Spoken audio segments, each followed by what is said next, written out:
la Baba na la Mwana na la Roho Mtakatifu. Amina. Amani iwe kwenu.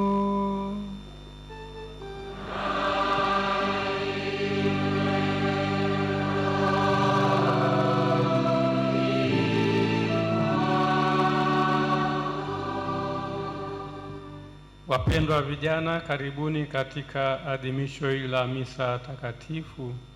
Tumekuja hapa Pugu kufanya hija katika kipindi hiki cha Kwaresma.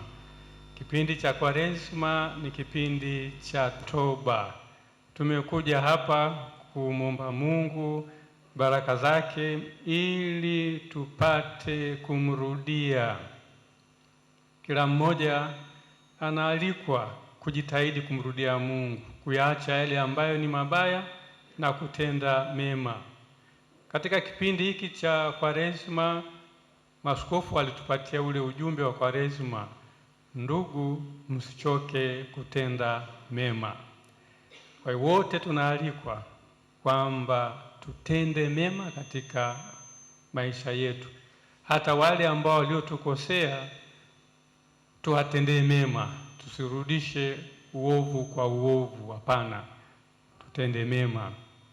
Basi katika ibada ya misa tumombe Mungu baraka zake ili tuendelee kujuta dhambi zetu, tuendelee kujitayarisha vizuri kwa ajili ya sikukuu itakayokuja, yaani sikukuu ya Pasaka.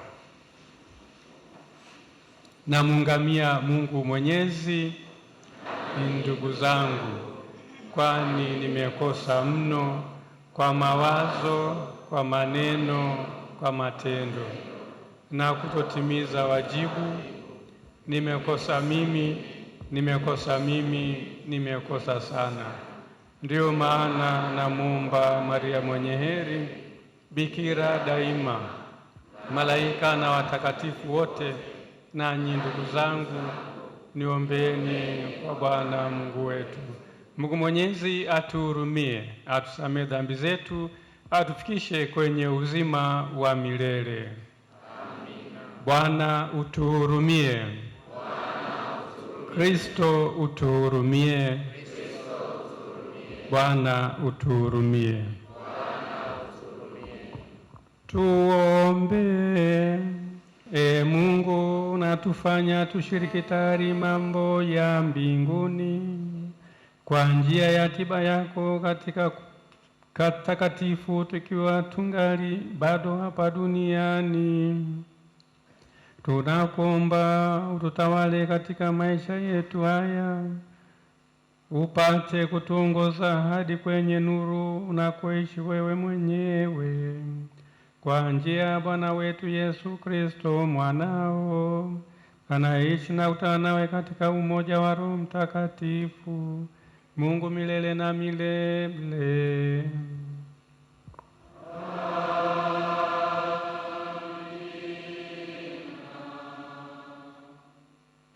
Somo la kitabu cha Nabii Mika. Walishe watu wako kwa fimbo yako, kundi la urithi wako, wakaao peke yao mwituni katikati ya Karmeli. Na walishe katika Bashani na Gileadi kama siku za kale, kama katika siku zile za kutoka kwako katika nchi ya Misri. Nitamwonyesha mambo ya ajabu.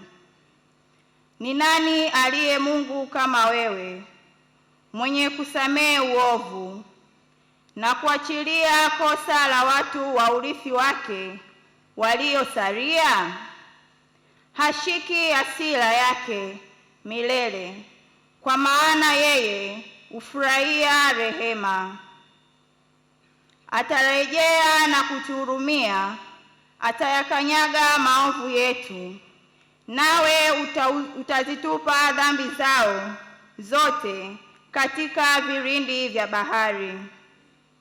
Wewe utamtimilizia Yakobo kweli yako, na Ibrahimu rehema zako, ulizowaapia baba zetu tangu siku za kale. Neno la Bwana.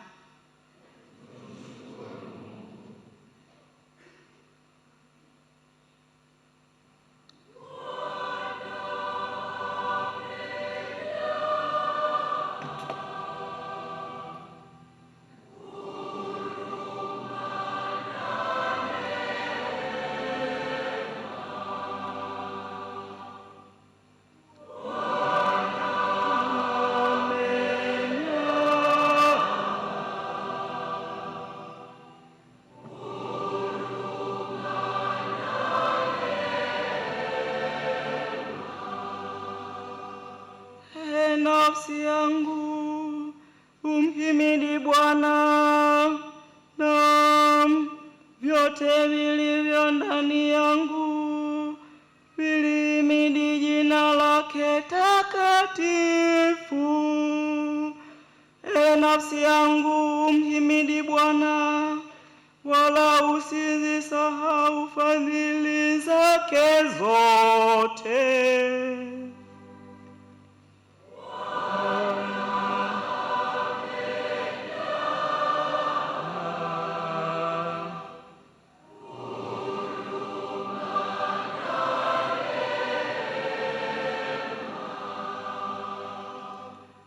Akusamehe maovu yake yote, akuponya magonjwa yako yote, aukomboa uhai wako na kaburi, akutia taji ya fadhili na rehema.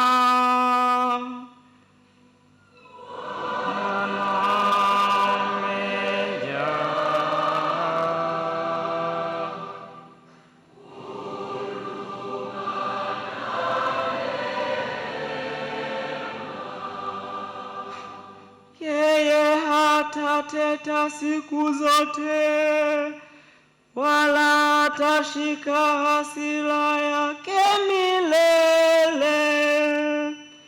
Hakututenda sawa na hatia zetu, wala hakutulipa kwa kadiri ya maovu yote.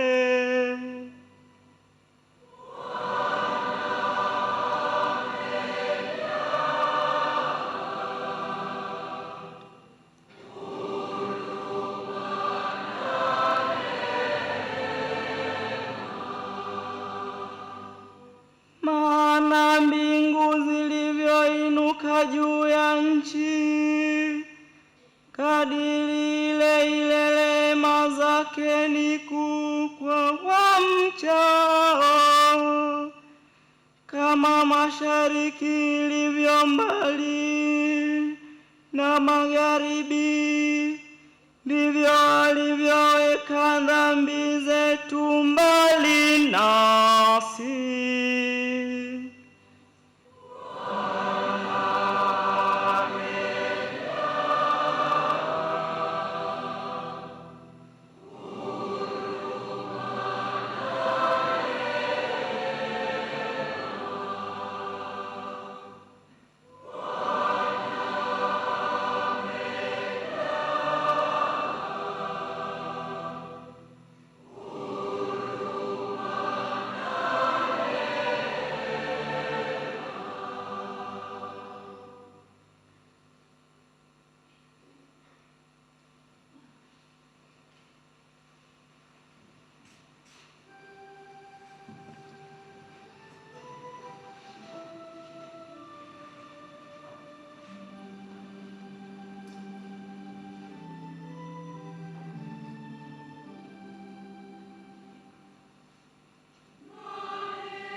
Bwana awe nanyi.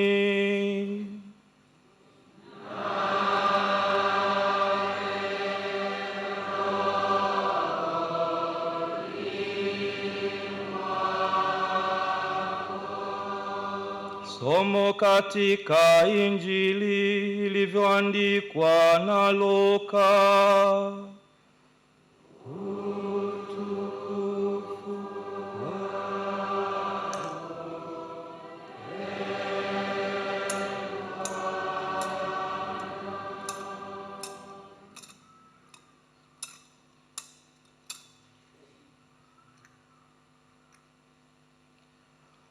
Watoza ushuru wote na wenye dhambi walikuwa wakimkaribia Yesu wamsikilize.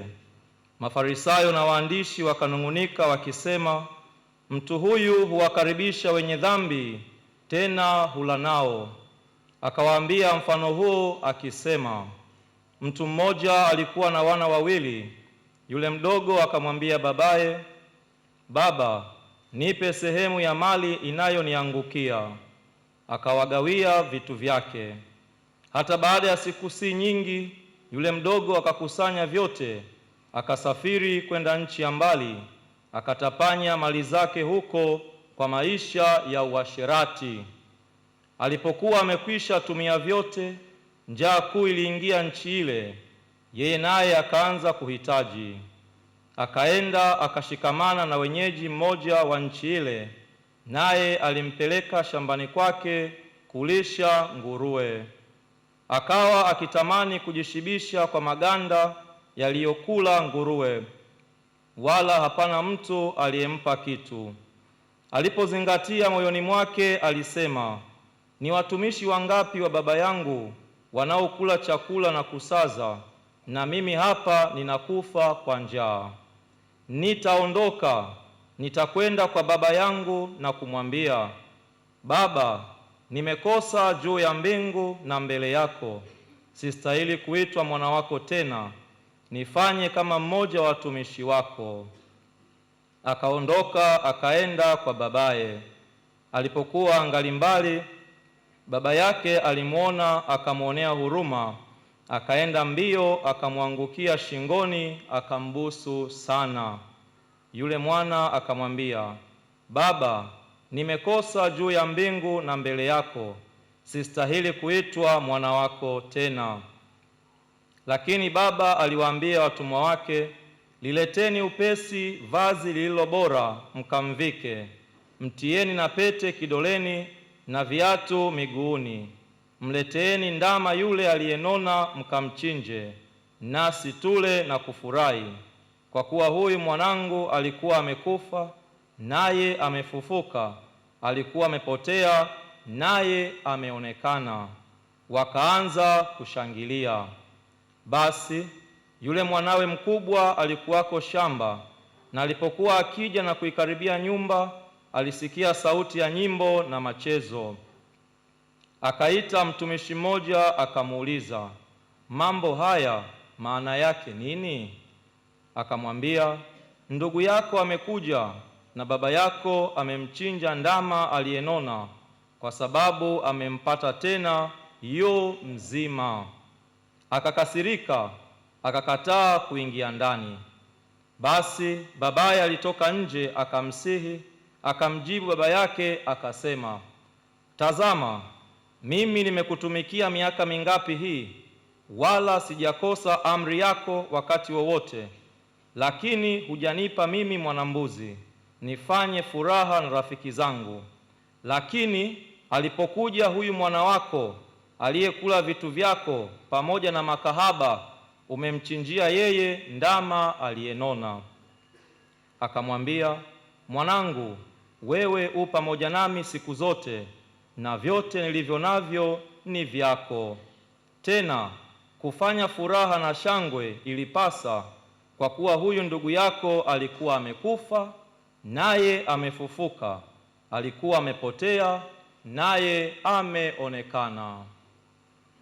Neno la Bwana.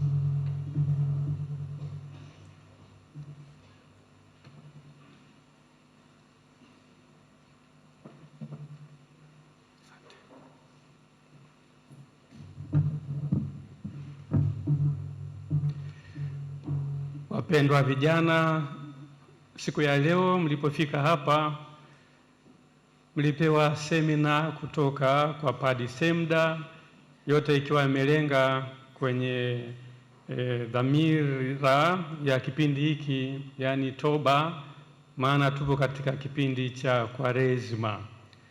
Na baadaye imefuata njia ya msalaba, lakini ilikuwa ni igizo ambalo lilionyesha yale mateso ambayo Kristo alipitia mpaka kufa pale msalabani. Yaani ile igizo ilikuwa kama live hivi, nadhani waliokuwa maeneo ya mbele waliona, na bila shaka watu wamepata uchungu. Inawezekana kuna wengine ambao wametoka machozi, lakini tukumbuke kwamba yote hayo Kristo aliyapitia kwa sababu ya dhambi zetu. Mateso ambayo mliona ambayo Kristo aliyapata ni kwa sababu ya dhambi zetu sisi binadamu. Lakini basi Mungu ni mwenye huruma, anatusamehe makosa yetu pale ambapo tunapoyakiri na kumrudia. Na ndiyo tuliosikia katika Injili kuhusu mwana mpotevu, lakini wengine pia husema baba mwenye huruma. Muktadha wa mfano huo au hiyo parable, Kiswahili sanifu cha parable si nini, lakini hiyo simulizi kuhusiana na mwana mpotevu ni kuwa watoza ushuru na wadhambi wengi walikuwa wanamwendea Kristo na kumsikiliza. Sasa Mafarisayo pamoja na waandishi walikuwa wanasheria walikuwa wanalalamika kuona wadhambi wanakwenda kwa Kristo, alafu Kristo anakula pamoja nao. Kwa hiyo walikuwa na manung'uniko hawa Mafarisayo na wanasheria. Ili kuonyesha mtazamo wa Mungu kwa wadhambi, Kristo alitoa mifano mitatu kabla ya huo ambao tulisikia wa mwana mpotevu au baba mwenye huruma. Kuna mifano mingine miwili iliyotangulia ya kondoo aliyepotea kati ya wale 100, mmoja kapotea, mwenye kondoo akawacha, anaenda kumtafuta yule, na alipompata alifurahi kabisa. Alafu kuna mama ambaye ana shilingi 10, moja imepotea, ameitafuta akaipata, na anaalika wengine wafurahi pamoja naye. Na ya tatu sasa, ndio mfano wa tatu ndio huo tuliosikia wa mwana mpotevu. Mifano yote inaonyesha furaha ya Mungu kwa kupatikana kile kilichopotea. Tumeona vyote hivyo, kilichopotea kilipoonekana kulikopo na furaha. Ni hivyo hivyo kwa kweli Mwenyezi Mungu au na mbingu inafurahi kuona kwamba yule ambaye ni mdhambi ameamua kuacha dhambi zake na kumrudia Mungu. Na kumrudia Mungu inaleta furaha. Kwa hiyo ndugu zangu, tulete furaha mbinguni kwa kufanya nini? Kwa kumrudia Mungu, kwa kujuta dhambi zetu. Sasa tuone huyu tunayemwita mwana mpotevu, uasi wake, uasi wa mwana mpotevu. Huyu mtoto au huyu mwana mdogo huyu aliomba mapema urithi wake kutoka kwa baba yake. Sasa kwa utamaduni wa Kiyahudi ni kwamba ilikuwa mbaya sana, kwa maana inamaanisha kwamba ni kama mtu anamaanisha kwamba natamani uwe umekufa.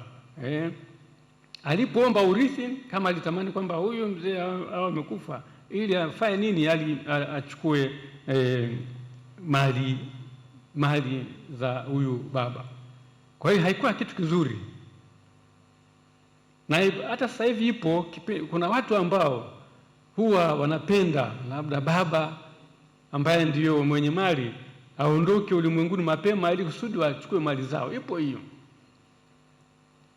Kuna sehemu fulani baba ambaye alikuwa na uwezo na akawa mgonjwa, akaingia kwenye koma. Unapoingia kwenye koma, sana sana watu wanakata tamaa, wanaona kwamba basi kilichobakia ni kifo tu.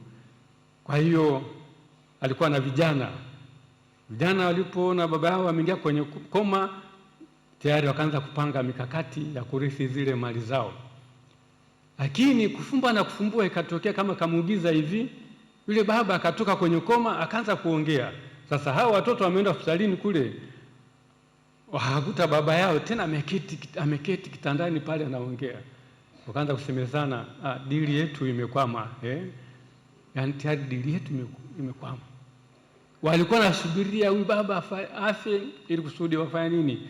Wachukue mali zake. Kwa hiyo ilikuwa kitu kibaya kwa huyu mwana mpotevu kwanza kuomba urithi wakati baba yake bado anaishi. Kwa desturi za Kiyahudi haikuwa jambo zuri.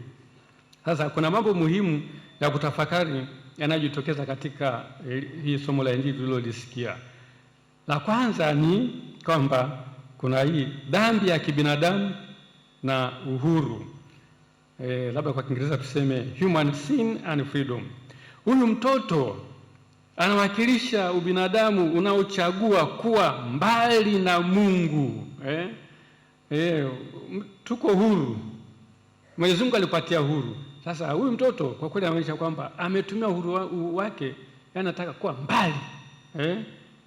Kwa binadamu anatumia uhuru wake kuwa mbali na Mungu. Hapa na dhambi inaonyesha kwamba kuiacha nyumba ya baba yako. Unapoiacha nyumba ya baba yako, unapoondoka katika utawala wa baba yako ukienda mbali, kwa sababu nini? Unaona, ukikaa chini ya utawala wa baba yako anakubana. Anakubana, kwa hiyo unaamua kutafuta uhuru, unaenda mbali kabisa. Kinachofuata nini? Kwa kweli ni balaa. Kinachofuata ni balaa. Angalia kwa mfano hao watoto tunaowaita watoto wa mitaani, ambao wana wazazi wao lakini wanafika mahali wanakimbia, hawataki kuwa katika utawala wa baba yao. Wanaondoka huko sijui vijijini huko, wanakuja wapi? Wanakuja mijini huku.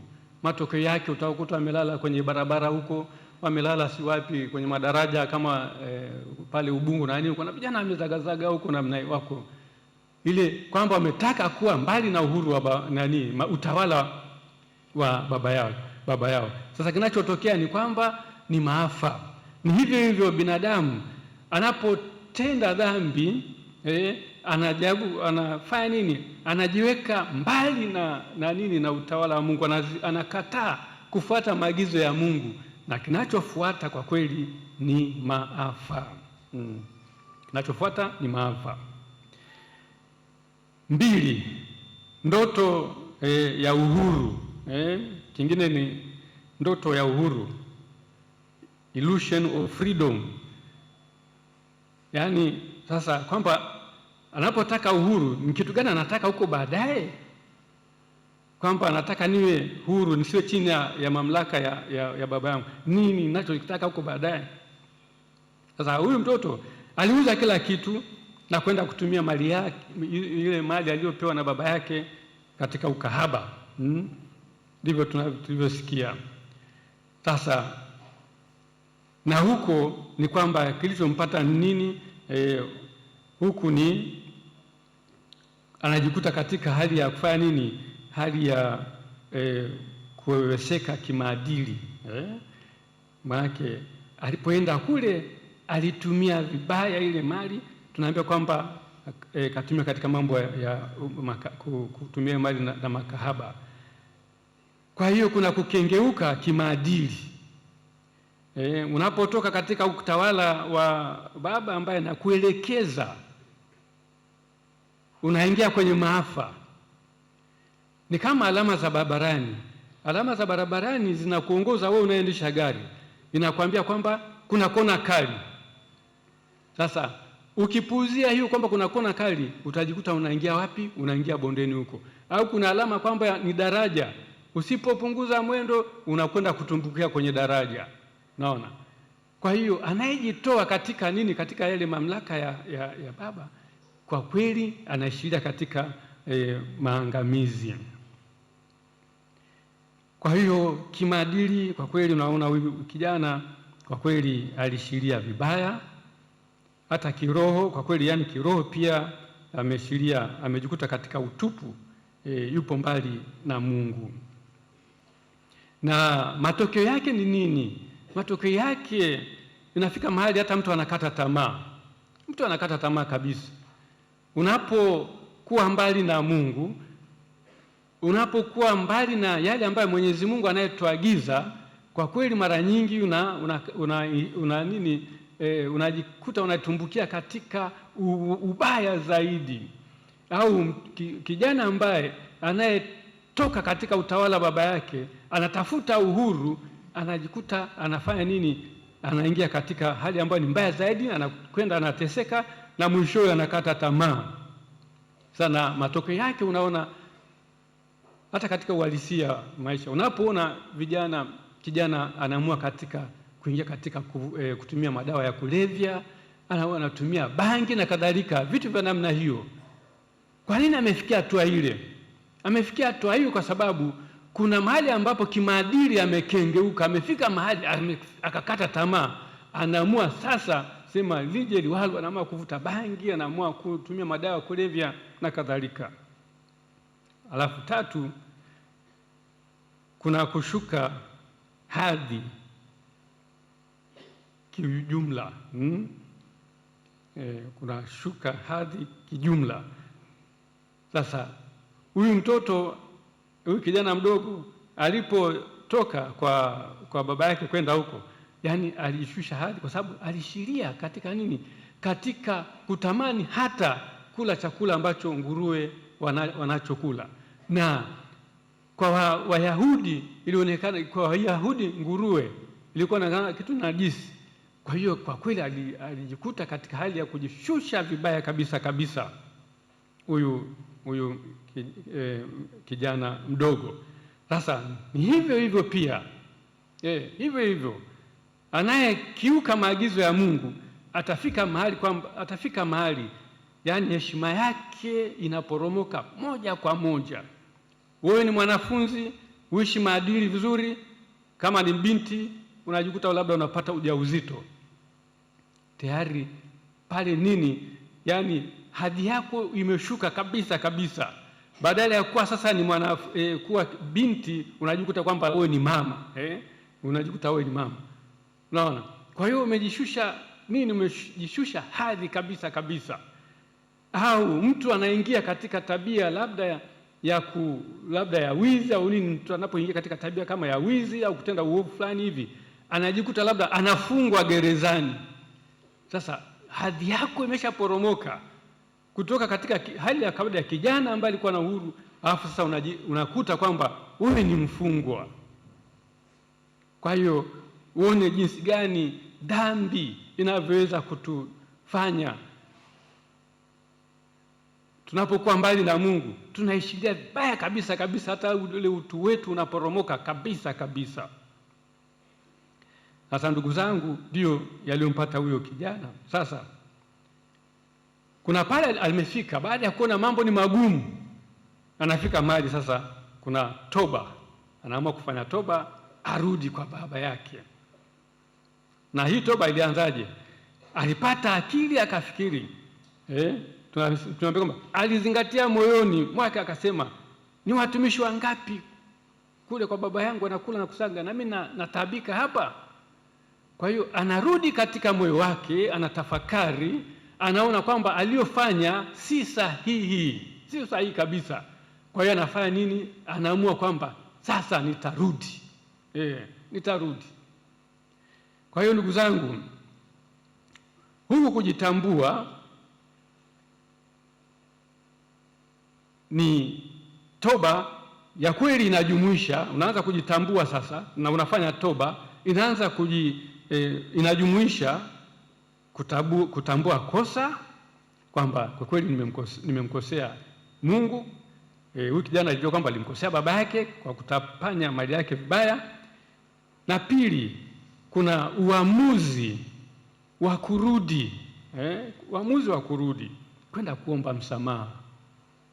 Na tatu,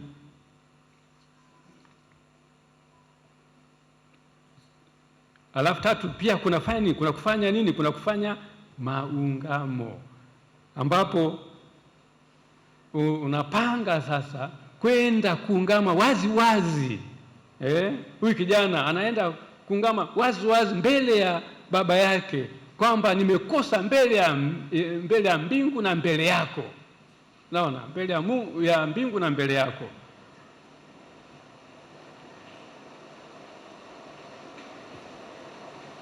Basi zingatia kuwa haombi haki huyu kijana anaporudi. Huyu kijana anaporudi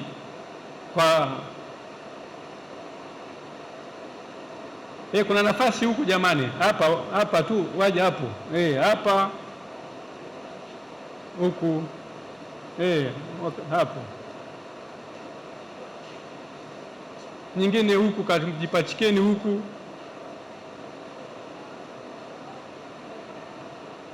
hapa kuna bado kuna nafasi huku.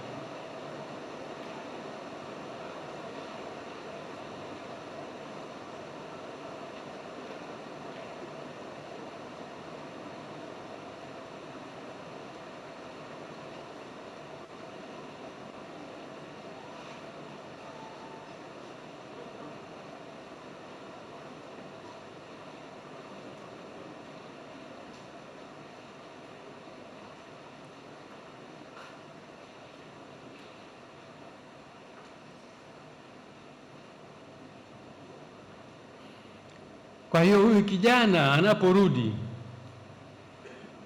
haombi kwamba atambulikane tena kama mwana, lakini alisema kwamba atambulikane kama nani? Kama mtumwa. Atambulikane kama mtumwa, sio tena kama mwana. Maana alishapoteza ile hali na amejishusha kiasi kwamba ye mwenyewe anajisikia kwamba hastahili tena kuitwa nini? Kuitwa mwana wa yule baba, aitwe tu mtumwa. Kwa hiyo pia anayefanya toba lazima afike mahali aone kwamba kwa nini niendelee kufanya ubaya huu? Kwa nini niendelee kufanya kosa hili? Kila wakati narudia kosa hili, kila wakati narudia kosa hili. Lazima nifike mahali niseme mwisho. Huyu kijana alifika mahali ni mwisho sasa, ngoja nirudi kwa baba yangu. Na kila mmoja katika dhamiri yake kuna yale ambayo anajua kwamba amekuwa akimkosea Mungu, ubaya fulani ambao amekuwa akifanya dhidi ya maagizo ya Mungu. Kwa hiyo nafika mahali nasema kwamba sasa naacha maisha haya. Kwa nini niendelee kuishi katika hali ya namna hii? Namrudia Mungu. Nyingine la kutafakari ni ile huruma ya baba.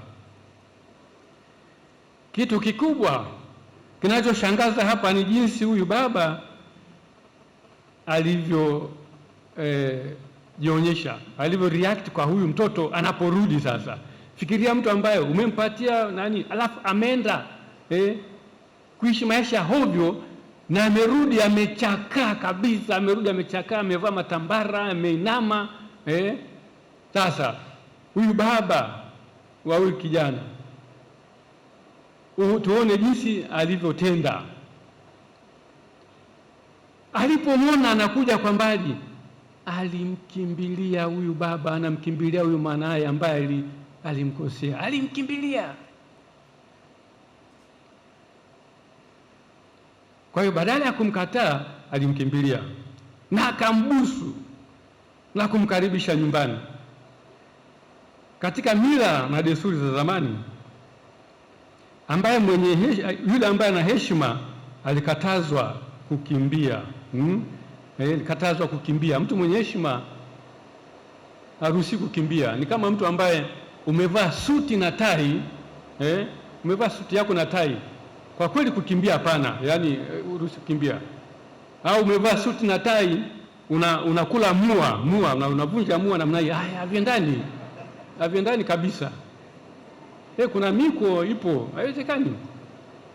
Au umevaa suti na tai vizuri, upo kwenye nini, uko kwenye kituo cha, kwa bahati mbaya labda huna usafiri wako mwenyewe, upo kwenye kituo unasubiria labda basi lije, alafu hapo kuna wauza magazeti wako pale, alafu unachungulia pale hivi. Hairuhusiwi kama umevaa tai na suti, hairuhusiwi kuchungulia kule. Nunua, si unanunua ujisomee, ni mali yako. Sasa unaenda kuchungulia. Kwa hiyo ukiwa umevaa tai, suti vizuri na nini, kwenye magazeti hakuna kuchungulia huko, nunua ujisomee, kuliko kuchungulia hivi afu baadaye hata ununui. Usikiuke miko. Kwa hiyo sasa na huyu baba ni kama alienda kinyume na ilivyokuwa. Yaani kuona mtu mwenye heshima anamkimbilia yule mtoto, anamkaribisha, anafanya nini, na anambusu, anamkaribisha nyumbani. Wangapi wana moyo kama huo? Akina baba wangapi wana moyo kama huo? Au ni nani ambaye wewe umeshakosewa labda na mtu alafu unamkimbilia, unaona kwamba pengine anataka kutubu na pengine hana nini, labda hana ile courage, labda kuna nini, lakini unamwendea, unamwambia ndio, najua ulinikosea, nakusamehe na nini. Wangapi wana moyo wa namna hiyo? Wangapi? Kwa kweli huyu baba alifanya kitu ambacho si cha kawaida. Anamkimbilia, anambusu na kumkaribisha. Sasa baba huyu ajishusha kabisa, na kuna alama zilizotumika kuonyesha kuwa huyu mtoto amekubalika tena kwenye ile familia. Alama ya kwanza ni ile kwamba alivikwa kanzu, vazi lobora, ikimaanisha kwamba amerudishwa tena ile heshima yake ya kuwa tena mwana wa ile familia. Alama ya pili, pete, anavishwa pete ikionyesha mamlaka ya mwana halisi. Na tatu, viatu vikionyesha kuwa sasa huyu ni mtu ambaye ni huru, maana watumwa walikatazwa kuvaa viatu. Watumwa walikuwa wanatembea pekupeku. Mtumwa uruhusiwi kuvaa viatu, utatembea pekupeku. Sasa huyu mtoto alikuwa amechakaa. Sasa ile kuvikwa viatu kunamaanisha kwamba kweli sasa wewe sio mtumwa, sasa wewe ni mwana halisi wa hii familia. Ujumbe wa kiteolojia ni kuwa neema ya Mungu hushinda matarajio ya mwanadamu. Neema ya Mungu hushinda matarajio ya binadamu, yaani hupita kwa mbali kabisa. Huruma ya Mungu ni ajabu. Unaweza kafika kwamba labda makosa fulani Mwenyezi Mungu hasamehi, lakini yule anayetubu, anayeomba msamaha, Mwenyezi Mungu anasamehe.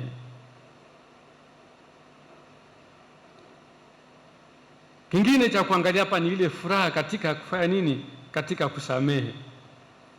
Mbingu tunaambiwa kwamba inafurahia mdhambi anapofanya toba na kumrudia Mungu. Kunakuwa na furaha mbinguni mdhambi yoyote anapotubu. Kwa ndugu zangu, tujitahidi kupeleka mbinguni furaha na sio majonzi.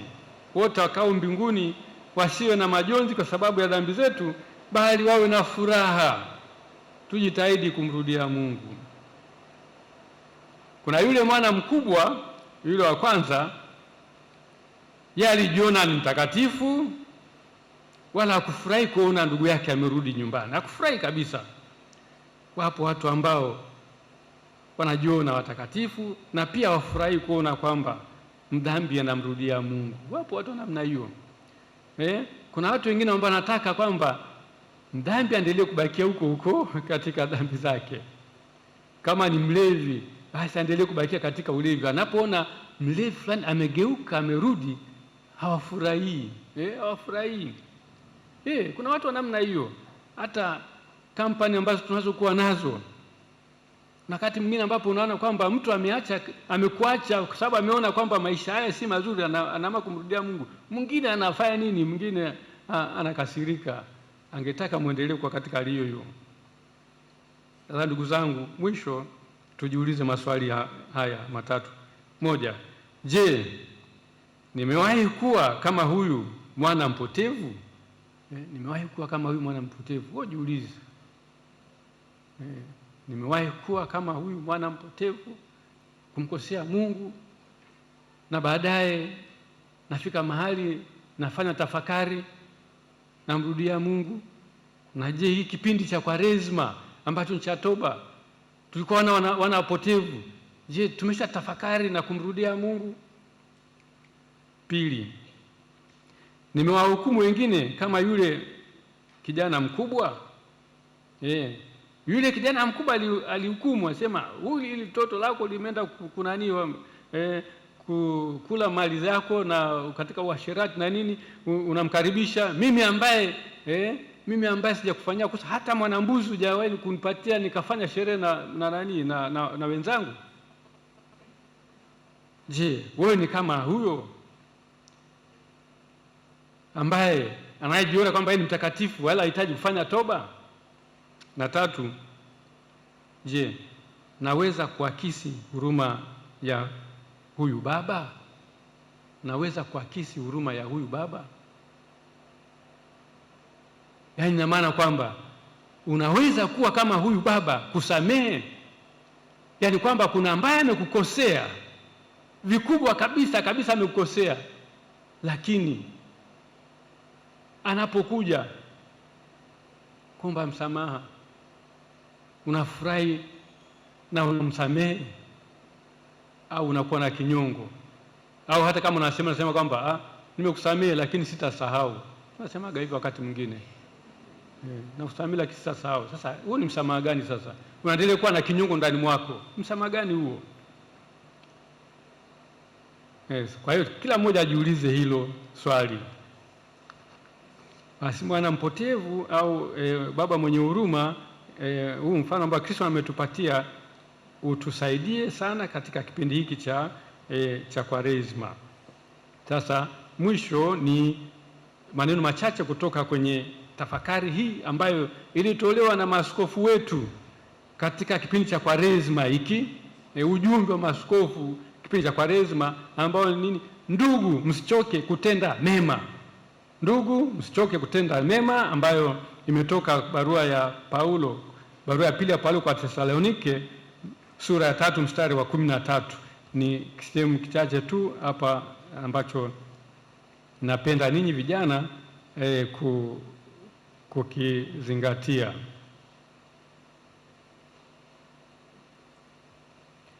Anasema mambo ya kutusaidia ili kuishi ipasavyo kauli mbiu hii ambayo ni ndugu, msichoke kutenda mema. Mambo muhimu, na maaskofu anasema jambo la kwanza nini? Sala. Anasema jambo la kwanza kabisa katika kukua kwenye kutenda mema ni kusali. Tunasali kwa kuwa tunatambua jambo hili ni la kimungu, na hivyo sisi wenyewe hatuwezi kulitekeleza kwa nguvu zetu. Tunahitaji neema ya Mungu ili itubadilishe na kutufanya kuwa watu wema. Huwezi ukafanya matendo mema na kadhalika bila msaada wa Mungu. Kwa hiyo unamwomba Mungu akusaidie ili uweze kutenda mema. Hiyo ni moja. La pili, neno la Mungu. Ujumbe huu unasema neno la Mungu ndiyo dira yetu.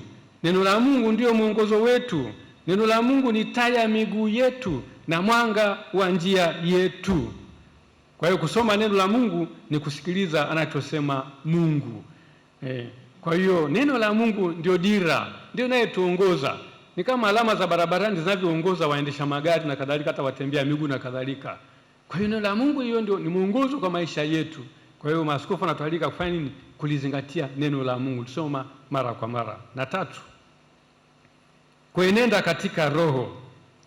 Mtume Paulo anatuambia, lakini tunda la Roho ni upendo, furaha, amani, uvumilivu, utu wema, fadhili, uaminifu, upole, kiasi.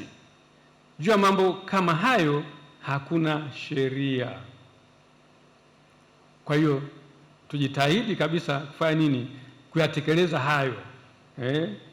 Uvumilivu, utu mwema, fadhili, upendo na kadhalika, utajikuta kwamba kwa kweli utakuwa unatenda mema.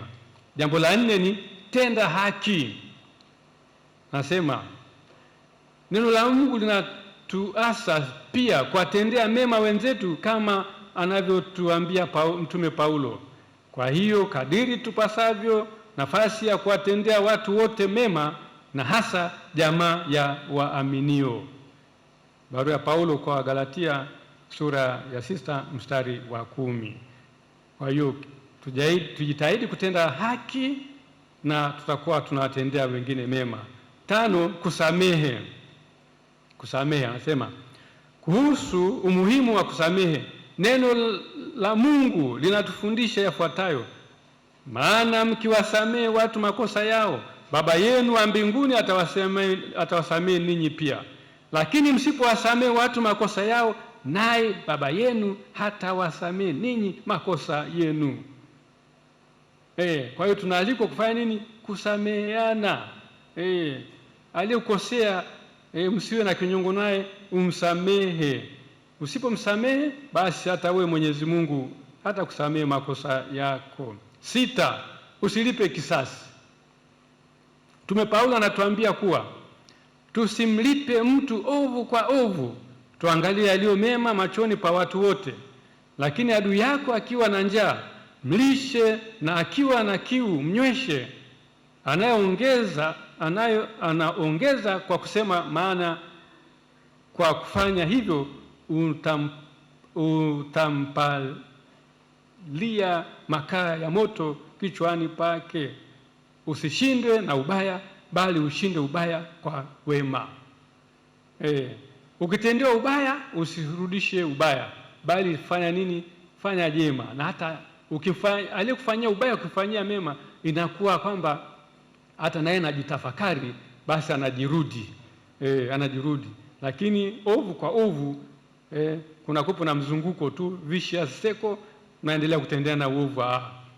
Msaidie huyu mtu aliyekufanyia uovu, mtendee mema, ataacha uovu wake. Na mwisho, usikate tamaa. Anasema, ni nani atakayetutenga na upendo wa Kristo? Je, ni dhiki au shida au adha au njaa au uchi au hatari au upanga? Barua Paulo kwa Warumi sura ya 8 mstari wa 35. Wapendwa, hatupasi kukata tamaa, kwani kukata tamaa ni dhambi, ni kumkufuru Roho Mtakatifu. Kwa maana kukata tamaa ni kushindwa kuona nguvu ya Mungu dhidi ya changamoto unazoipitia. Ukikata tamaa, umeona kwamba Mwenyezi Mungu hawezi kukusaidia. Sasa na inakuwa ni mbaya sana. Ni mbaya sana. Kwa hiyo tusikate tamaa, tuendelee kumtumainia Mungu. Basi vijana wapendwa, hayo ni machache tu. Ni vizuri, Kwaresma bado inaendelea, ndio bado tupo kwenye wiki ya pili, ndio kesho inaanza wiki ya 3. Kitabu hiki ukipata ni vizuri ukakisoma, upate ujumbe wa mababa kipindi cha Kwaresma. Ndugu, msichoke kutenda mema. Yaani wito mkubwa kabisa huu ambao tunaambiwa, tusichoke kutenda mema, bali tutende, tuache mabaya na tutende mema. Tumsifu Yesu Kristo.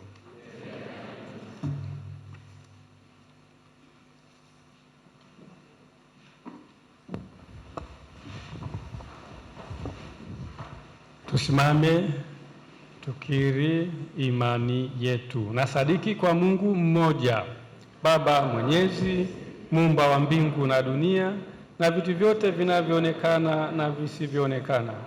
Nasadiki kwa Bwana mmoja Yesu Kristo, mwana pekee wa Mungu, aliyezaliwa kwa Baba tangu milele yote, Mungu aliyetoka kwa Mungu, mwanga kwa mwanga, Mungu kweli kwa Mungu kweli, aliyezaliwa bila kuumbwa, mwenye umungu mmoja na Baba, ambaye vitu vyote vimeumbwa naye. Alishuka kutoka mbinguni kwa ajili yetu sisi wanadamu na kwa ajili ya wokovu wetu. akapata mwili kwa uwezo wa Roho Mtakatifu, kwake Bikira Maria akawa mwanadamu, akasulubiwa kwa ajili yetu sisi kwa mamlaka ya Ponso Pilato, akateswa, akafa na akazikwa. Siku ya tatu akafufuka kadiri ya Maandiko, akapaa mbinguni, ameketi kuume kwa Baba. Atakuja tena kwa utukufu kwa hukumu wazima na wafu, na ufalme wake hautakuwa na mwisho. Nasadiki kwa Roho Mtakatifu, Bwana anamleta uzima, atokaye kwa Baba na Mwana, anayeabudiwa na kutukuzwa pamoja na Baba na Mwana, aliyenena kwa vinywa vya manabii. Nasadiki kwa kanisa moja takatifu Katoliki la mitume, na ungama ubatizo mmoja kama ondoleo ya dhambi, na ngojea na ufufuko wa wafu na uzima wa milele ijayo. Amina. Ndugu zangu, tumwombe Mungu Baba Mwenyezi asikilize kwa wema sala zetu kwa ujumbe wa Yesu Kristo Bwana wetu. Wote tuna maombi mbalimbali, kila mmoja na mambo yake binafsi. Basi hali tulionayo pamoja na haya ambayo yatakayosomwa, tunamwelekezea Mwenyezi Mungu tukimwomba atusaidie. Kwa ajili ya kuwaombea viongozi wa kanisa, Mungu Mwenyezi, tunawaombea viongozi wetu wa kanisa, Baba Mtakatifu, maaskofu wetu, mapadri, mashemasi, watawa wa kike na wa kiume, na wote uliowaita katika kanisa.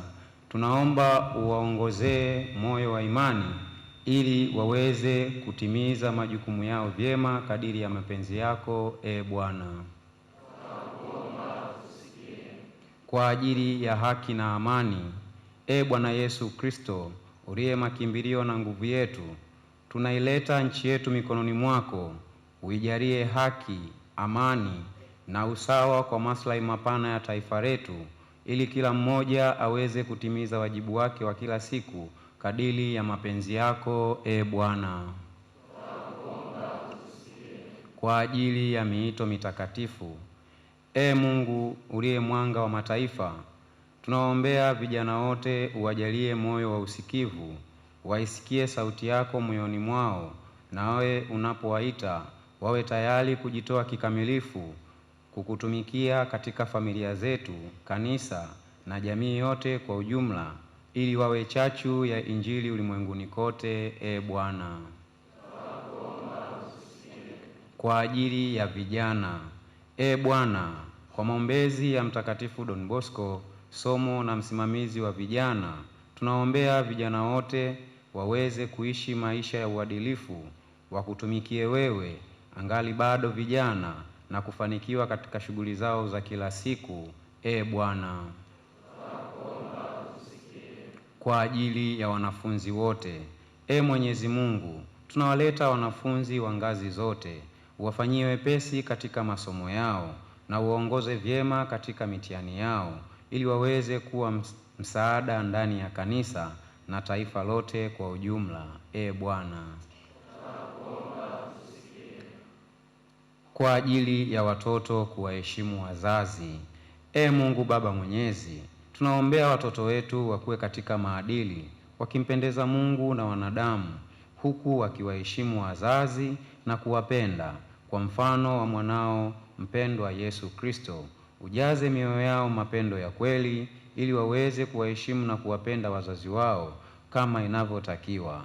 Uwape nguvu ya kuwasikiliza, kuwatii vyema. Uzuie mioyo yao wanapotaka kuwahuzunisha wazazi kwa ukaidi na ukosefu wa shukrani, Bwana. Kwa ajili ya kuombea moyo wa majitoleo ndani ya kanisa, Mungu Baba Mwenyezi, tunaombea vijana wote ndani ya kanisa wawe na moyo wa majitoleo na kulitegemeza kanisa lako kwa michango mbalimbali kama vile sadaka, zaka, ada ya jimbo na michango mingine ya kanisa. Utukumbushe wajibu wetu wa kulijenga kanisa na kutambua kwamba vyote tulivyo navyo vimetoka kwako, na hivyo tunapaswa kurudisha kwa moyo wa shukrani wakati wote, Bwana. kwa ajili ya wagonjwa, wauguzaji, wajane na yatima, kwa maombezi matakatifu ya Mtakatifu Kamili Somo wa wagonjwa, tunawaombea wagonjwa wote walio nyumbani, hospitali na mahali pote. Uwaponye kwa mkono wako wenye nguvu, ukawe faraja kwao, uwarejeshee afya ya mwili na roho, ili waweze kurejea katika shughuli zao za kila siku. Pia tunaweka wauguzi wote mikononi mwako, madaktari, manesi na wahudumu. Uwape nguvu na moyo wa uvumilivu, upendo na majitoleo ya dhati katika kutoa huduma hiyo. Uwakumbuke wajane na yatima, uwalinde na uwajalie moyo wa matumaini, ustawi katika maisha yao. Bwana, kwa ajili ya marehemu wote, kwa maombezi ya Mama Bikira Maria, tunawaombea marehemu wote waliotangulia mbele za haki, pamoja na hayati Baba Mwazama Polycarp Kardinali Pengo, vijana wenzetu marehemu na wote wasio na waombezi. Uwajalie pumziko na mwisho uwapokee katika makao yako ya milele huko mbinguni. Bwana,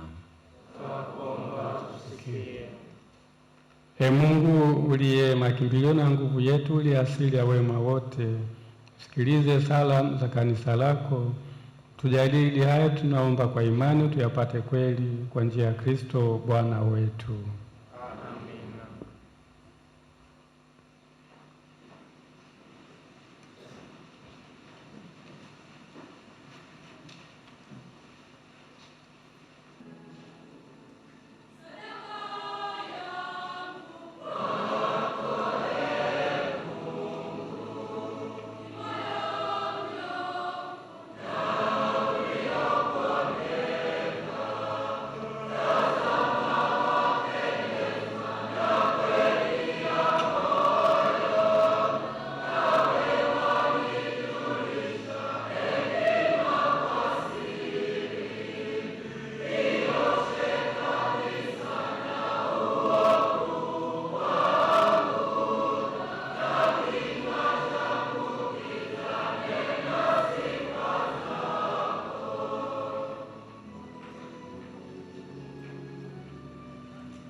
Salini ndugu sadaka yangu, na yenu kubalike kwa Mungu Baba Mwenyezi.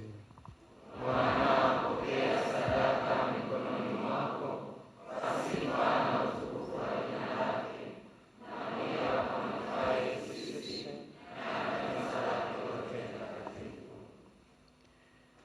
Bwana, tunakuomba ili kwa njia ya dhabihu hii yatujie matunda ya ukombozi wetu, yanayotuepusha na anasa za dunia na kutufikisha kwenye vipaji vya wokovu kwa njia ya Kristo Bwana wetu.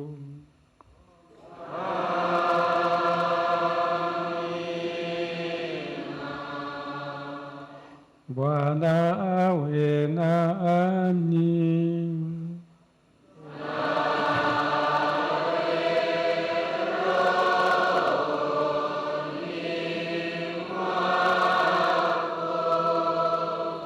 Inueni mioyo.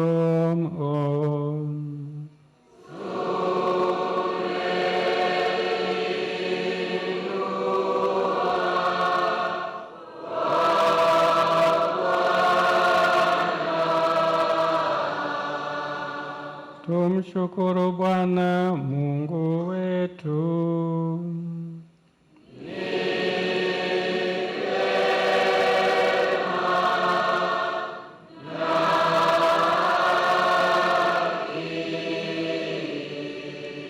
Kweli ni vyema na haki, mtendo la kufana la kuleta wokovu. Tukushukuru daima na popote. Bwana Baba uliye mtakatifu, Mungu Mwenyezi wa milele. Wewe ulitaka sisi tukutolee shukurani kwa kujinyima, ili kwa njia hiyo hata sisi wakosefu tuondolewe ukaidi, na kwa kuwapatia chakula wahitaji tufanywe waigaji wa ukarimu wako. Kwa hiyo sisi pamoja na umati wa malaika tunakutukuza kwa sauti na kukusifu tukisema:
Bwana kweli mtakatifu, na kila kiumbe kilichoumbwa nawe kinakusifu kwa haki, maana kwa njia ya mwanao Bwana wetu Yesu Kristo na kwa uwezo utendaji wa Roho Mtakatifu na vitia uzima vitu vyote na kuvitakatifuza, wala huachi kusanya watu kwako, ili toka maabuye ya jua hata macho yake dhabihu safi tolewe kwa jina lako.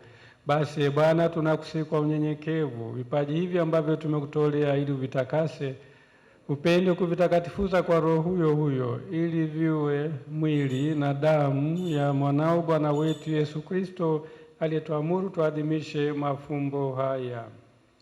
Maana yeye mwenyewe siku ule alipotolewa alitoa mkate na akikushukuru aliubariki, akaumega na akawapa wafuasi wake akisema, twaeni mle nyote, huu ndio mwili wangu utakaotolewa kwa ajili yenu.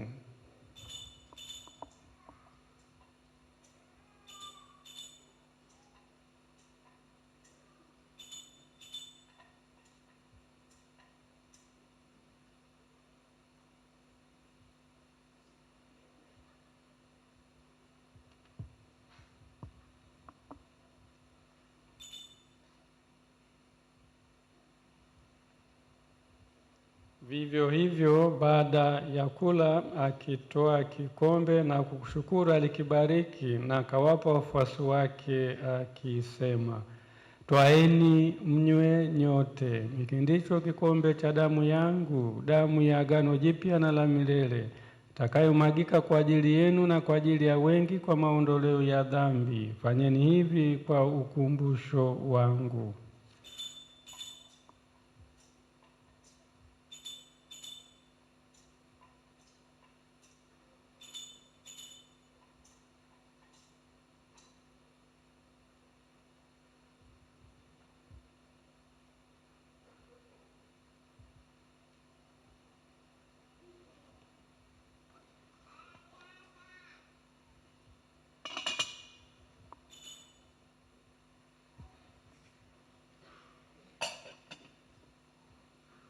Fumbo la imani. Bwana, tunatangaza kifo chako na kuutukuza ufufuko wako mpaka utakapokuja. Kwa hiyo Bwana, tunapoadhimisha ukumbusho wa mateso ya mwanao yaletayo wokovu pamoja na ufufuko wake wa ajabu na kupaa kwake mbinguni, na tunapotazamia ujio wake wa pili, tunakutolea kwa shukrani msadaka hii iliyo hai na takatifu. Tunakuomba uiangalie matoleo ya kanisa lako, na kwa kumtambua yeye aliye kafara ambaye ulitaka kutulizwa kwa sadaka ya kifo chake, utujalie sisi tunaotiwa nguvu kwa mwili na damu ya mwanao na kujaza Roho wake Mtakatifu, tupate kuwa mwili mmoja na roho moja katika Kristo. Yeye atufanye sisi tuwe kwako sadaka timilifu ya milele, ili tuweze kupata urithi pamoja na wateule wako, kwanza kabisa pamoja na Bikira Maria mwenye heri, mama wa Mungu, na Mtakatifu Yosefu mume wake huyo bikira, na mitume wako wenye heri na mashahidi wako watukufu, na watakatifu wote ambao tunategemea kupata daima msaada wa maombezi yao mbele zako. Tunakuomba Bwana, uiwalie kafara na upatanisho wetu, alete amani na wokovu duniani kote, upende kuliimarisha katika imani na mapendo kanisa lako na usafiri hapa duniani, pamoja na mtumishi wako Baba Mtakatifu wetu Leo 14 na askofu wetu mkuu John Thaddeus Ruwa'ichi na askofu msaidizi Heni Mchamungu, pamoja na maaskofu wote, waklero wote na watu wote unaowafanya kuwa taifa lako. Usikilize kwa wema sala za jamaa hii uliyeita hapa mbele yako. Baba uliye mtakatifu, kwa huruma yako wakusanye kwako wanao wote waliotawanyika popote duniani. Wapokee kwa wema katika ufalme wako ndugu zetu marehemu na wote walioaga dunia wakiwa wamekupendeza, nasi tuatumaini kufika katika ufalme huo, ili pamoja tushibishwe milele kwa utukufu wako, kwa njia ya Kristo Bwana wetu, ambaye kwa njia yake unaujalia ulimwengu mema yote. Kwa njia yake na pamoja naye mnandamni amke, wewe Mungu Baba Mwenyezi, katika umoja wa Roho Mtakatifu, unapata heshima yote na utukufu milele na milele.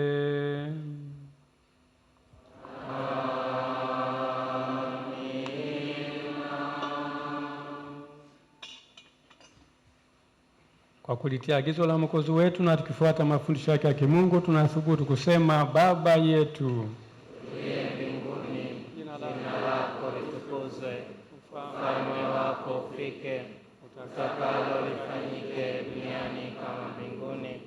Tupe leo mkate wetu wa kila siku, tusamehe makosa yetu kama tunavyowasamehe na sisi waliotukosea, usitutie katika kishawishi, lakini utuokoe maovuni. Bwana, tunakuomba utuopoe katika maovu yote, utujalie kwa wema amani maishani mwetu, kusudi kwa msaada wa huruma yako utuopolee daima na dhambi, wala tusifadhaishwe na jambo lolote, tunapotazamia tumaini lenye heri na ujio wa Mwokozi wetu Yesu Kristo. Kwa kuwa ufalme ni wako na nguvu na utukufu hata milele. Bwana Yesu Kristo, uliambia mitume wako: amani wacheni, amani yangu nawapa, usitazame dhambi zetu, la tumani ya kanisa lako. Upende kulijalia amani na umoja kama yalivyo mapenzi yako, unaishi na kutawala milele na milele. Amina. Amani ya Bwana iwe daima nanyi.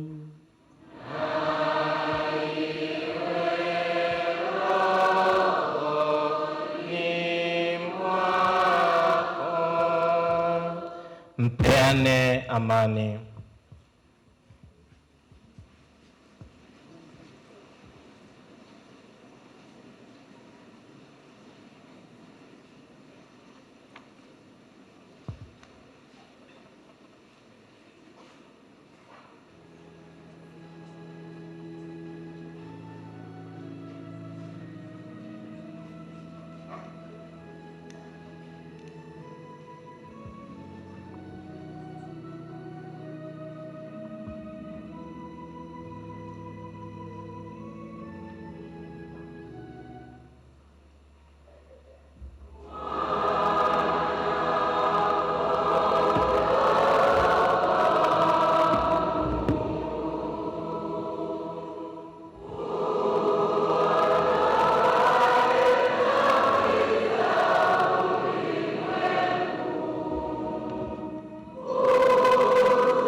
Tazama mwana-kondoo wa Mungu, tazama ondoa dhambi za ulimwengu.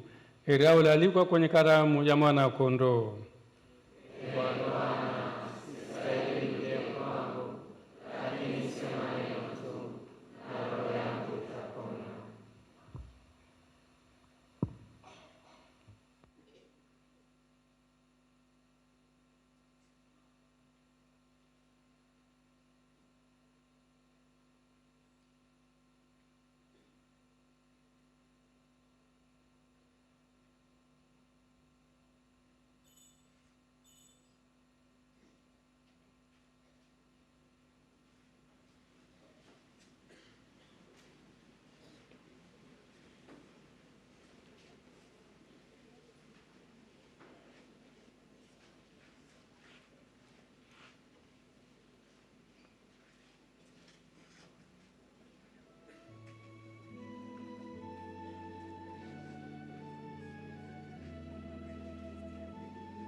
Tuombe.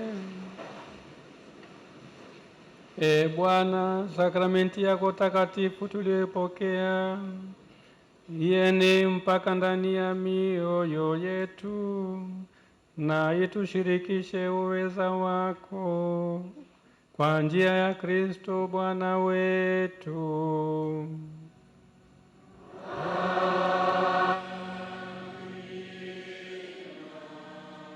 Mwashamu Baba Askofu, mapadre, mashemasi, watawa na viongozi wote pamoja na vijana wote, tumsifu Yesu Kristo.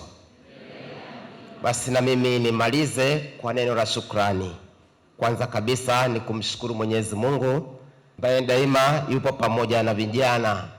Nipompelekea taarifa ya hinja ya vijana, aliipokea kwa moyo wa upendo na utayari wa kuja kuwa pamoja na sisi.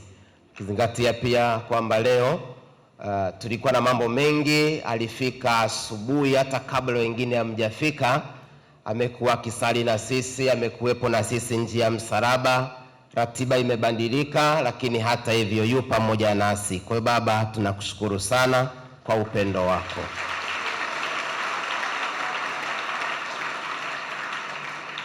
Inatosha. Tunashukuru sana mapadri wote, hasa kwa huduma ya maungamo, lakini pia kwa upendo wenu kwa vijana. Niombe ndugu zangu mapadri, tuendelee na moyo huu wa kuwasaidia vijana, hasa katika kuwaganga, kuwaungamisha, lakini pia kuwasindikiza. Kama mlivyosikia, pia kuna wengine pia parokiani hawajakamilisha ada. Kumbe niombe ndugu zangu mapadre, shirikiane nao katika safari yao. Vijana wana mambo mengi, wanahitaji uvumilivu, wanahitaji uende nao taratibu, unawachinjia kidogo, unawapenda sana ili mambo yaende. Basi nawashukuru sana kwa uwepo wenu, na mashemasi, watawa, na kwa namna ya pekee Father Manfred kwa semina yako nzuri. Mungu akubariki. Asante sana. Asante, inatosha. Ni Kwaresma, hatuna mbwembwe nyingi. Nipende kuwashukuru kamati tendaji vijana jimbo, halmashauri ya vijana jimbo, na kwa namna ya pekee viongozi wa vijana kutoka Pugu pamoja na kamati ya maandalizi kwa ushirikiano wa karibu ambao umefanya hija yetu hii ifanikiwe kwa asilimia kubwa. Asanteni sana, na niombe muendelee na mshikamano huo, na niombe pia hata baada ya misa hii ni vizuri mkabaki mwe wa mwisho kuondoka kuhakikisha kwamba kila kitu kiko vizuri. Asanteni sana, Mungu awabariki. Makofi kidogo, ni Kwaresma. Hiyo ndio kidogo Nikisema sana sijui itakuwaje. Nipende pia kuwashukuru vijana ambao wametuongozea katika liturujia kwa maana ya kwaya kutoka dekania ya Ubungo, dekania ya Segerea. Ninazeeka. Dekania ya Segerea, asanteni sana kwa utayari wenu, lakini pia kwa ajili ya kutuongoza katika adhimisho la misa takatifu na hasa katika kuinjilisha kwa njia ya uimbaji. Mungu abariki sana na abariki sauti zenu. Na hivyo basi sauti zenu ziendelee kumtukuza Mungu, sio shetani. Amen. Nipende pia kuwashukuru vijana kutoka dekania ya Ubungo kwa igizo lao la njia ya msalaba.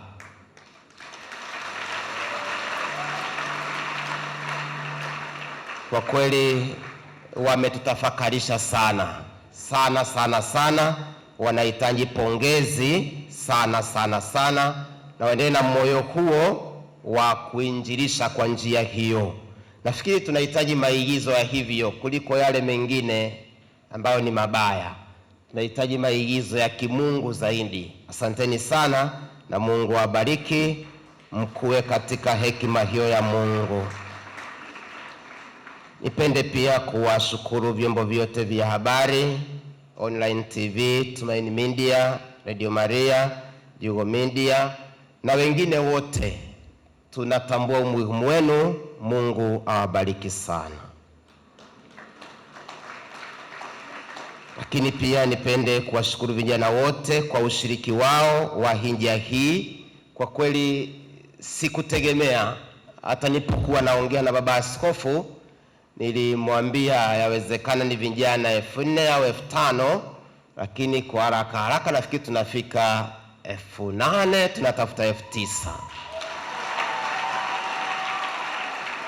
Sasa nitoe angalizo hapo kwamba tunapokuja kwenye matukio kama haya, vijana wazuri, niombe tuje kusali tu.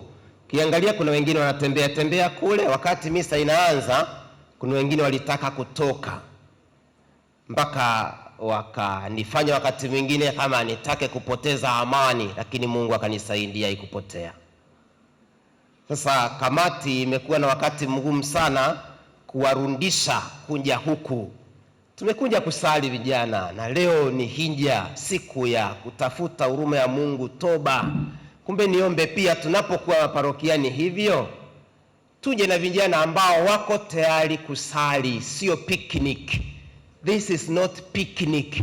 Mkitaka picnic tutafanya, hata kwenda mbinguni tutaenda na kurudi, lakini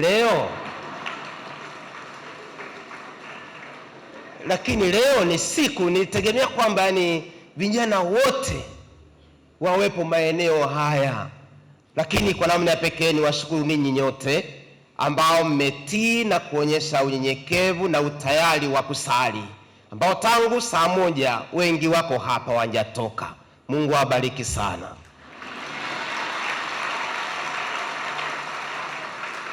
Kwa wale ambao wameonyesha nidhamu mbaya, nimewaachieni Mungu. Muache hiyo tabia. Hata tunapoenda Beachmas, Kristo Mfalme, matukio yote ya vijana, lengo ni moja tu, vijana wazuri, ni kusali na si vinginevyo.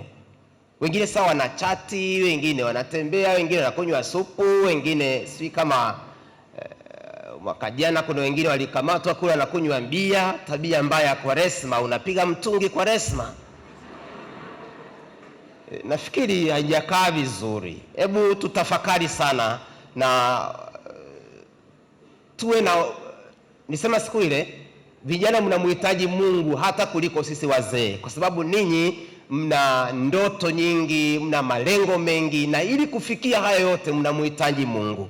Sasa ninyi ambao mmetulia na kufuatilia njia msalaba na misa, mmeshiriki vizuri, mwendelee na moyo huo na Mungu aendelee kuwabariki. Singependa pia kuwasahau TYCS na TMCS wakiongozwa na Father Mosha, mlezi wao, kwa ushiriki wao mzuri mwaka huu. Asanteni sana, na tunaomba tuendelee na mshikamano huo. Baba Askofu, niruhusu kwa namna ya pekee ni shukuru parokia ya Utete kwa namna ya pekee sana. Vijana kutoka Utete, popote mlipo, naomba msimame. Wapo kule, tunawashukuru sana. Nipigiwa simu na viongozi wao saa 9 alfajiri ndio walianza safari, na wamefika hapa kabla ya wengine hata wakaribu wanjafika. Kwa kweli tunawashukuru, tunawapongeza, na muendelee na moyo huo. Najua Utete ni mbali, lakini huo moyo kwa kweli ni moyo wa sadaka. Hapo naruhusu tupige makofi mengi.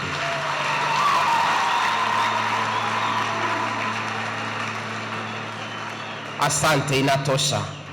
Najua ni Kwaresma, lakini kwa ajili ya kumtukuza Mungu, kwa ajili ya vijana kutoka mbali hivyo, basi nimeona wasiondoke bila kupongezwa na kutiwa moyo, ili hata siku nyingine wanje kwa wingi. Asanteni sana. Basi kama kuna mtu nimemsahau atanisamehe. Kama nilivyosema, leo hatuna mambo mengi, hakuna mbwembwe nyingi. Basi ni siku ya kusali tu na kurudi nyumbani tukiwa tumejawa na umungu ndani yetu, na naimani kwamba wengi wetu tutarudi tukiwa tofauti na tulivyokuja. Mwaka huu tumeona kwamba wengi mmeungama, lakini pia kushiriki Ekaristi Takatifu. Asanteni sana, endeleeni kupenda sakramenti vivyo hivyo, kwa sababu sisi ni wasafiri na tunamhitaji Mungu sana.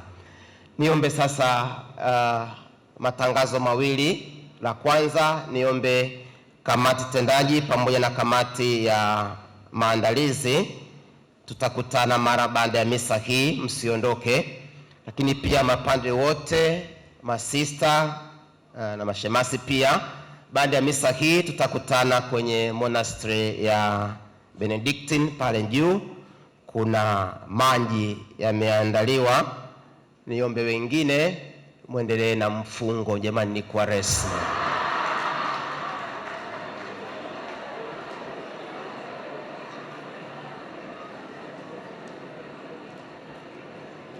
Asanteni sana. Au hamtaki kwenda mbinguni jamani? Basi nimemaliza, ni kuombe sasa Mhashamu Baba Askofu. Father Mosha, karibu.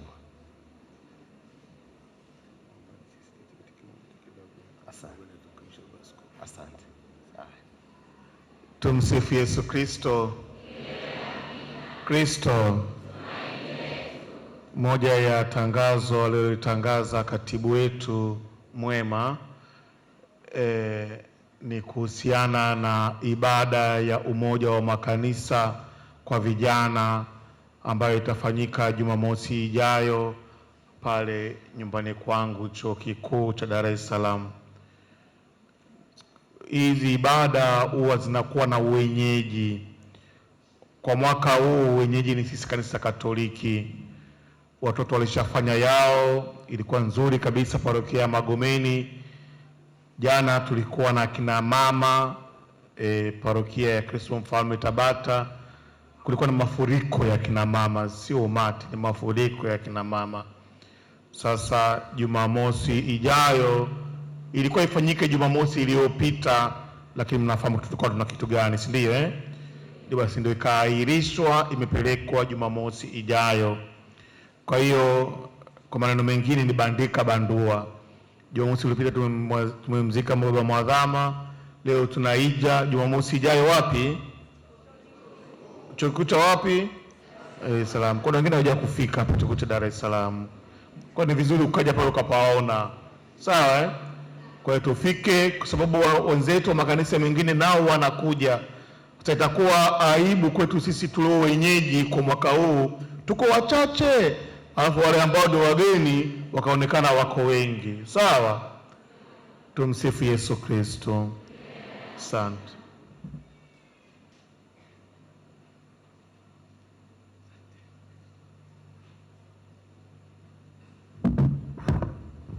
Mapendo.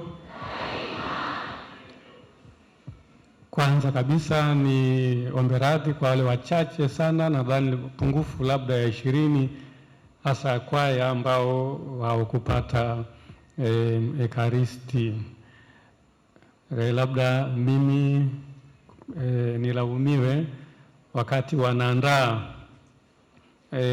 atareni hapo, niliwaambia msijaze hapo kwa sababu vijana hawakomunikagi. Ndio, niliwaambia kabisa Mosha, mwambia Mosha tena, nikamwambia ondoe ile mmoja kwa sababu vijana hawakomuniki.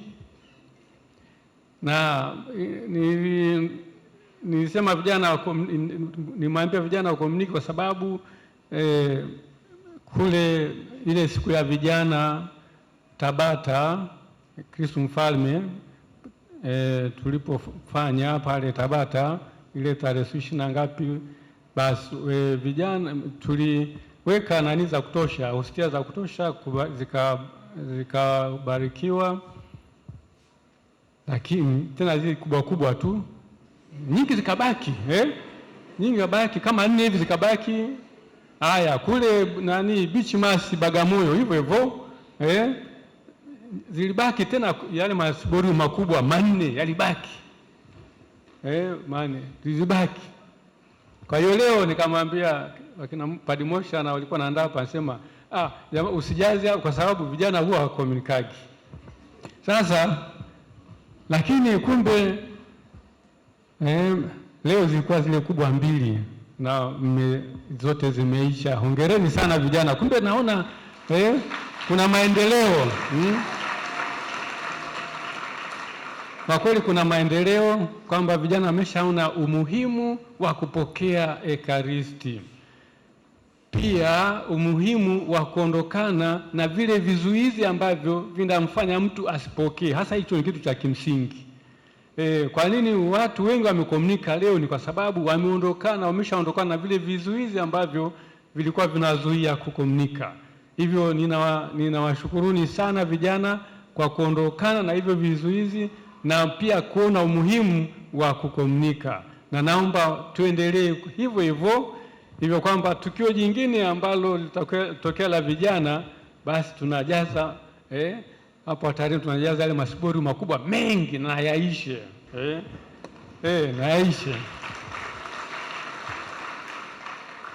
Kwa tunashukuruni sana kwa hilo, na naomba radhi kwa wale wachache hasa upande wa kwaya ambao hawakupata, ni pungufu ya 20 hivi, lakini wajihesabie kwa sababu walikuwa na nia ya kukomunika.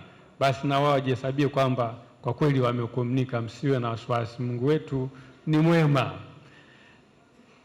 Nirudie tu machache aliyosema mkurugenzi wenu Padri Njue. Ni kweli kuna wakati ambapo ibada zinaendelea, kuna watu wengine wana shughuli zao huko, unajiuliza hivi hao ni Wakatoliki au ni watu wengine wamekuja tu? Ni Katoliki au ni watu wengine? Kwa hiyo hata wakati wa ile njia ya msalaba, kuna wengine wako kule, wengine wanatembea kule, wamekuja kusali au wamekuja kupunga upepo? Kwa hiyo tunapokuja hapa kwa ajili ya sala, kwa kweli tujitahidi kuwa na ule moyo wa ibada, tushiriki matukio yote ya sala. Kwa kweli tushiriki wote, usikubali kwenda kuzunguka huko na nini na hapana, bakia eneo hili la ibada. Alafu pia aliwaomba, nilikuwa nasikia jamani, mzime simu zenu.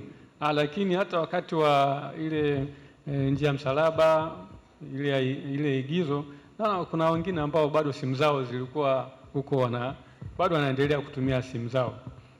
Lakini basi ulimwengu wa vijana una changamoto sana. Ulimwengu wa vijana una changamoto nyingi sana. Niwashukuruni sana vijana kwa kufika kwa wingi namna hii. Hongereni sana kwa kweli. Nilipokuja sidhani kama kulikopo vijana 50 hapa. Hapo vijana 50 nilipofika hapa, hata vijana 50 hawakuwa wameshafika. Nikanajiuliza, hivi vijana watakuja ama hawaji? Nilijiuliza sana, wamesusia ama ni kitu gani? Lakini baada ya muda fulani mimi nilienda kule monasteri kule. Baada ya muda fulani kuja kuchungulia hivi, naona huku kumeshajaa. Nikashukuru Mungu. Kwa kweli asanteni sana kwa kufika kwa wingi namna hii, na Mwenyezi Mungu awabariki sana. Tena wabariki mpaka mshangae. Naam.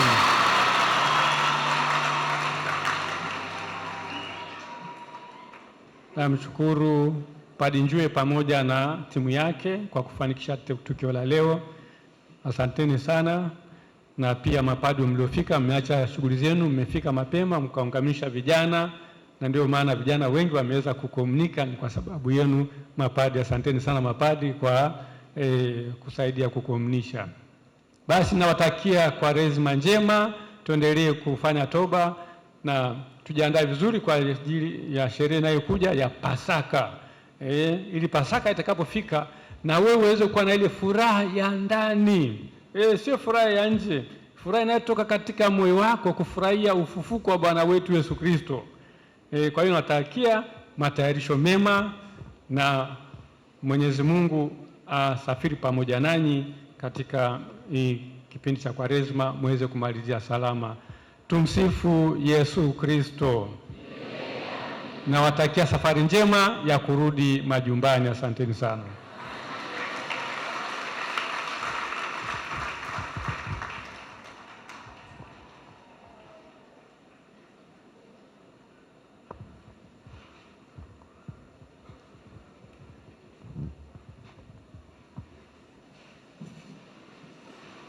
Tusimame tupate baraka. Bwana awe nanyi.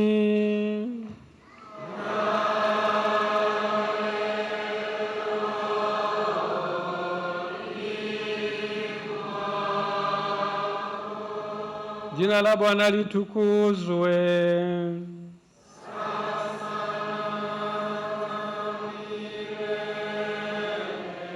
Msaada wetu katika jina la Bwana.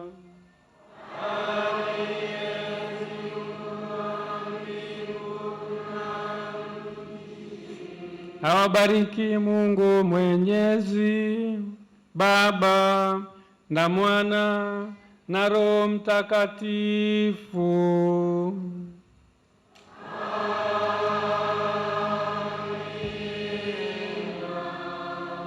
Nendeni na amani.